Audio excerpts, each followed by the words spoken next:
Assalamualaikum warahmatullahi wabarakatuh. Kami dari kelompok 5 akan mempresentasikan hasil diskusi kelompok kami. Nomor 1. Apa itu pemberontakan RMS? RMS adalah sebuah republik di Kepulauan Maluku yang diproklamasikan pada tanggal 25 April 1950. RMS merupakan pemberontakan di bidang kepentingan yang bertujuan untuk melepaskan wilayah Maluku dari NKRI. 2. Di mana pemberontakan RMS terjadi?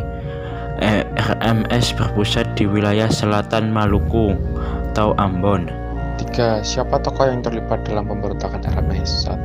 Dr. Sumokil, dalang dari pemberontakan Andi Aziz. 2. Dr. J. Leimena. 3. Alex Kawilarang, pemimpin pasukan APRIS di Ambon. 4. Mayor Ahmad Wiranata Kusuman, pemimpin pasukan APRIS di Ambon dalam gelombang pertama.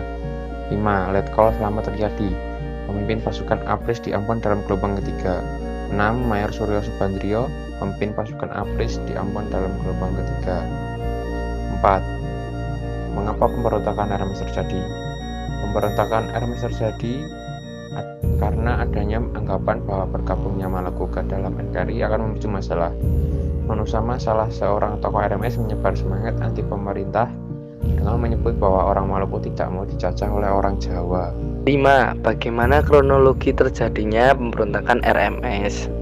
Republik Maluku Selatan RMS adalah daerah yang diproklamasikan merdeka pada 25 April 1950 dengan maksud memisahkan diri dari negara Indonesia Timur. Saat itu Indonesia masih berupa Republik Indonesia Serikat.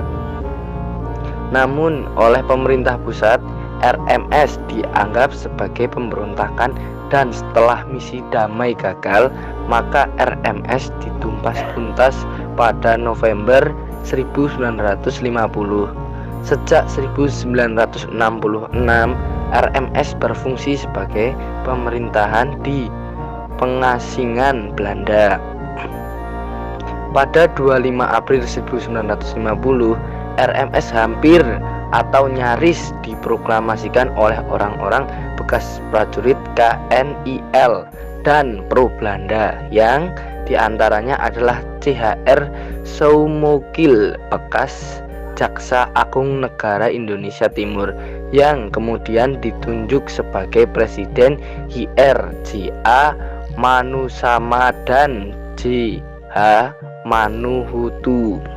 Pemerintah pusat yang mencoba menyelesaikan secara damai mengirim tim yang diketuai Dr. Leimena sebagai misi perdamaian ke Ambon.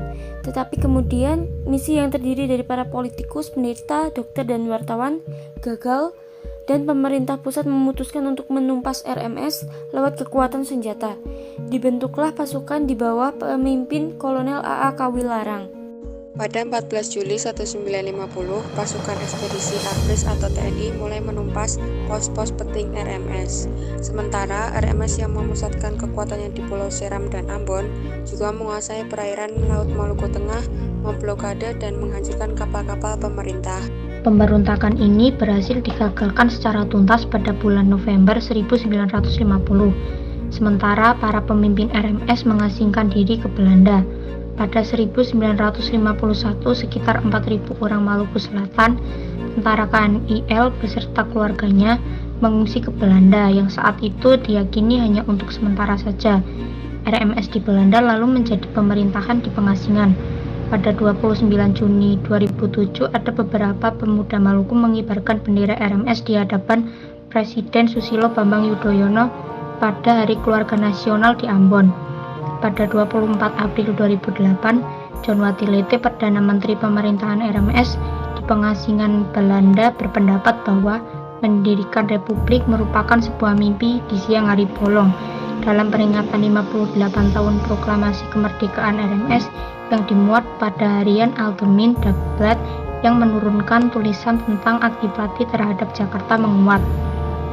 Terima kasih, sekian presentasi dari kelompok kami.